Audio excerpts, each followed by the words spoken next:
moja tu, kuhakikisha mnyama anapata matokeo, tukavuke upande wa pili. Watu wanasema kwamba mmekuwa watoto wa Mwamposa, kwamba msije mkamdhalilisha Mwamposa siku hii ya leo ambayo mmemwalika pia awe kama mgeni wenu. Wewe unalizungumziaje hili?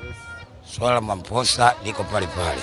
Yeye kama ni mtu wa ibada na mchungaji, kaja kuiombea taifa pamoja na timu zote kwa ujumla.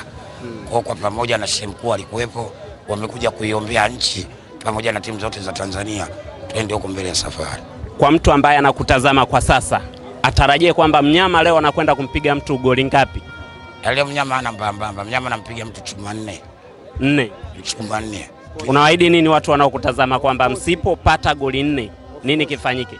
Yaani watu wote wanaoniona hapa katika media hii hapa, kwamba naomba kwanza tuje uwanjani, tuisupport timu, imradi ushindi wa goli 4 upatikane kihalali. Wito wako kwa mashabiki wa Simba kwenye game hii ya leo ni upi? Yaani wito wangu kwanza tuje uwanjani, tuujaze uwanja, afu vibe liwe kama lote, imradi wachezaji pale uwanjani wawe na ile amsha kupiga mwingi kama walivyopiga kule Uarabuni Almasi. Kunaambia wote tujae. Baada ya hapo mnakutana ligi kuu. Baada hapo tunarudi tena nyumbani. Na nafasi yenu kwa upande wa ligi kuu unaionaje mpaka sasa hivi, mwelekeo wa ligi mlipofikia?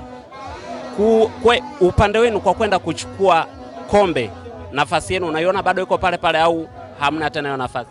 Nafasi yetu sisi iko pale pale, kwa sababu sasa hivi tulisimama kwa ajili ya mechi hizi za kimataifa za kuwakilisha nchi. Kwa bado nina viporo kibao tu. Kwa kuhusu hilo mimi sina pressure. Na za ndani nilizosikia kwamba mechi ya Simba na Yanga itakuwa ndio mechi ya mwisho kama fainali.